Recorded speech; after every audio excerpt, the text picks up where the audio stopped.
اے آل یعقوب، میرے وہ احسان یاد کرو جو میں نے تم پر کیے تھے، اور اس اقرار کو پورا کرو جو تم نے مجھ سے کیا تھا۔ میں اس اقرار کو پورا کروں گا جو میں نے تم سے کیا تھا، اور مجھی سے ڈرتے رہو۔ اور جو کتاب میں نے اپنے رسول محمد صلی اللہ علیہ وآلہ وسلم پر نازل کی ہے، جو تمہاری کتاب یعنی تورات کو سچا کہتی ہے، اس پر ایمان لاؤ اور اس سے منکر اول نہ بنو، اور میری آیتوں میں تحریف کر کے ان کے بدلے تھوڑی سی قیمت یعنی دنیاوی منفعت نہ حاصل کرو، اور مجھی سے خوف رکھو، اور حق کو باطل کے ساتھ نہ ملاؤ، اور سچی بات کو جان بوجھ کر نہ چھپاؤ، اور نماز پڑھا کرو اور زکوٰۃ دیا کرو، اور اللہ کے آگے جھکنے والوں کے ساتھ جھکا کرو۔ یہ کیا عقل کی بات ہے کہ تم لوگوں کو نیکی کرنے کو کہتے ہو اور اپنے تئیں فراموش کیے دیتے ہو، حالانکہ تم اللہ کی کتاب بھی پڑھتے ہو؟ کیا تم سمجھتے نہیں؟ اور رنج و تکلیف میں صبر اور نماز سے مدد لیا کرو، اور بے شک نماز گراں ہے، مگر ان لوگوں پر گراں نہیں جو عجز کرنے والے ہیں،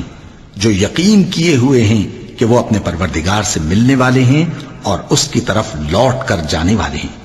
اے یعقوب کی اولاد، میرے وہ احسان یاد کرو جو میں نے تم پر کیے تھے، اور یہ کہ میں نے تم کو جہان کے لوگوں پر فضیلت بخشی تھی،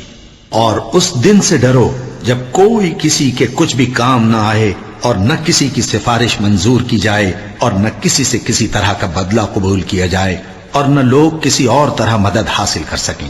اور ہمارے ان احسانات کو یاد کرو جب ہم نے تم کو قوم فرعون سے نجات بخشی۔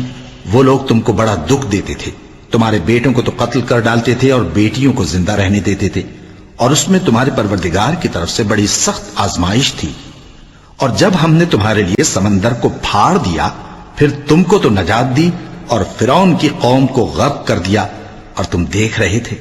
اور جب ہم نے موسیٰ سے 40 رات کا وعدہ کیا تو تم نے ان کے پیچھے بچڑے کو معبود مقرر کر لیا، اور تم ظلم کر رہے تھے۔ پھر اس کے بعد ہم نے تم کو معاف کر دیا تاکہ تم شکر کرو۔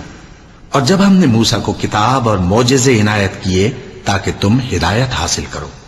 اور جب موسیٰ نے اپنی قوم کے لوگوں سے کہا کہ بھائیو، تم نے بچڑے کو معبود ٹھہرانے میں اپنی جانوں پر ظلم کیا ہے، تو اپنے پیدا کرنے والے کے آگے توبہ کرو، پھر اپنوں کو قتل کرو، تمہارے خالق کے نزدیک تمہارے حق میں یہی بہتر ہے۔ پھر اس نے تمہارا قصور معاف کر دیا، وہ بے شک بڑا معاف کرنے والا ہے، بڑا مہربان ہے۔ اور جب تم نے موسیٰ سے کہا کہ موسیٰ، جب تک ہم اللہ کو سامنے نہ دیکھ لیں گے تم پر ایمان نہیں لائیں گے، تو تم کو بجلی نے آ گھیرا اور تم دیکھ رہے تھے۔ پھر موت آ جانے کے بعد ہم نے تم کو اثر نو زندہ کر دیا تاکہ احسان مانو۔ اور ہم نے بادل کا تم پر سایہ کیے رکھا اور تمہارے لیے من و سلوہ اتارتے رہے کہ جو پاکیزہ چیزیں ہم نے تم کو عطا فرمائی ہیں ان کو کھاؤ پیو، مگر تمہارے بزرگوں نے ان نعمتوں کی کچھ قدر نہ جانی، اور وہ ہمارا کچھ نہیں بگاڑتے تھے بلکہ اپنا ہی نقصان کرتے تھے۔ اور جب ہم نے ان سے کہا کہ اس گاؤں میں داخل ہو جاؤ اور اس میں جہاں سے چاہو خوب کھاؤ پیو، اور دیکھنا دروازے میں داخل ہونا سجدہ کرتے ہوئے اور حطوتن کہنا، ہم تمہارے گناہ معاف کر دیں گے اور نیکی کرنے والوں کو اور زیادہ دیں گے۔ تو جو ظالم تھے انہوں نے اس لفظ کو جس کا ان کو حکم دیا تھا بدل کر اس کی جگہ اور لفظ کہنا شروع کیا، پس ہم نے ان ظالموں پر آسمان سے عذاب نازل کیا کیونکہ نافرمانیاں کیے جاتے تھے۔